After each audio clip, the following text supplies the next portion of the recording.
Assalamualaikum warahmatullahi wabarakatuh. Perkenalkan, nama saya Alga Prasetya Ananda, kelas 3 A1 Manajemen, NIM 2101010225. Dosen pengampu Ibu Wisdalia Mayasari, Eskom MM. Di sini saya akan menjelaskan tentang manajemen produksi dan operasi, desain produk dan jasa. Tahap pengembangan produk. Ide pengembangan, riset pasar lewat R&D, kemampuan perusahaan merealisasikan ide, permintaan konsumen dipenuhi, spesifikasi produk, bagaimana produk bisa berfungsi, apa lewat engineering produk, spesifikasi produk, bagaimana produk bisa dibuat, seperti spesifikasi ukuran dimensi. Review desain, apakah spesifikasi produk sudah yang terbaik dalam memenuhi kebutuhan konsumen. Tes pasar, apakah produk memenuhi harapan konsumen, untuk memastikan prospek launching ke pasar lewat penjualan dalam jumlah besar. Perkenalan di pasar dengan memproduksi secara massal. Evaluasi untuk mengukur sukseskah atau gagal. B. Desain produk jasa.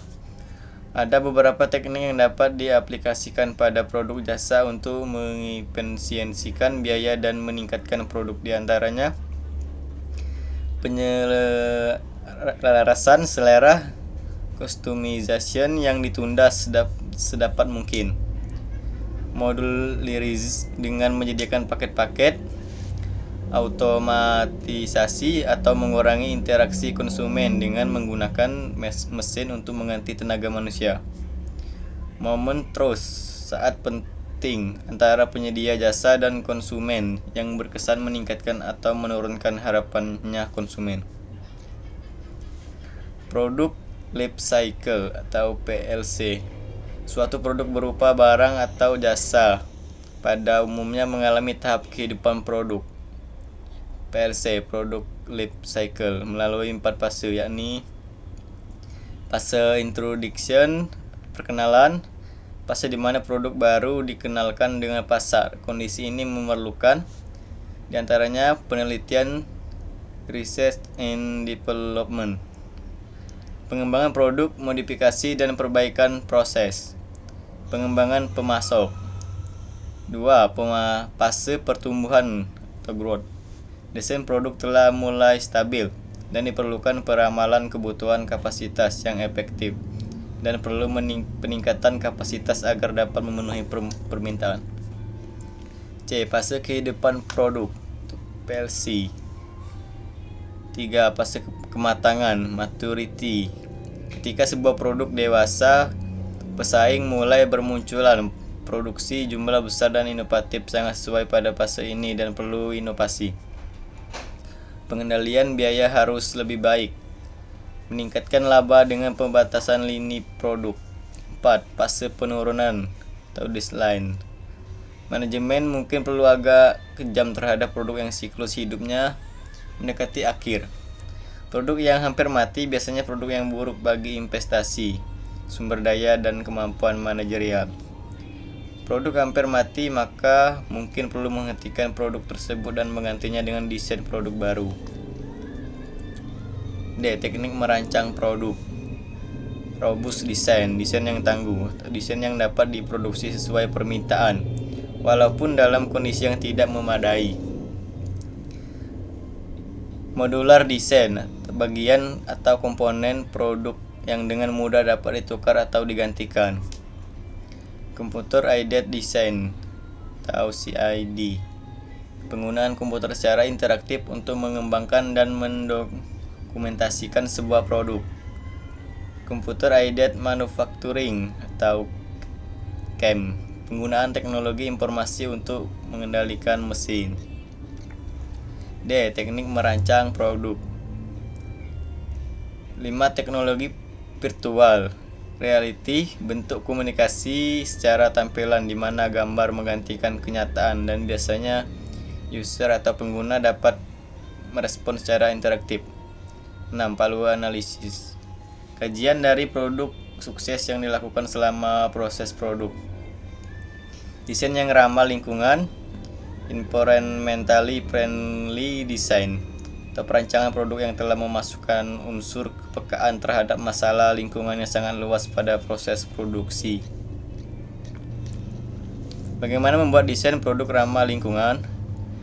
Membuat desain produk ramah lingkungan antara lain dengan cara membuat produk yang dapat didaur ulang atau recycle, menggunakan bahan baku yang dapat didaur ulang atau recycle, menggunakan komponen yang tidak berbahaya, menggunakan komponen yang lebih ringan, menggunakan energi yang lebih sedikit atau hemat, menggunakan raw material yang lebih hemat. Time-based competition, product development continuum, strategi pengembangan eksternal, membeli teknologi atau keahlian, joint venture, aliansi. Strategi pengembangan internal, pindah ke produk yang ada, peningkatan produk yang sekarang, produk yang baru yang dikembangkan secara internal. Internal, biaya pengembangan produk dibagi panjang, kecepatan pengembangan produk, cepat atau yang sekarang, tinggi, risiko pengembangan produk dibagi. Produk in various stages of life cycle, berbagai tahapan daur ulang produk. Rollblades, keterangan, introduction, growth, maturity, deadline.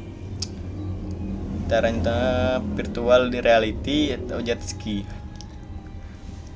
Dokumentasi produksi. Dokumentasi produksi yang lazim dilakukan antara lain adalah gambar perakitan, assembly drawing, pandangan produk yang dilepas masing-masing komponennya lewat gambar 3 dimensi atau isometris, diagram perakitan, assembly chart, grafik sebagai jalan untuk menerangkan bagaimana komponen mengalir menjadi sub perakitan dan akhirnya menjadi produk jadi.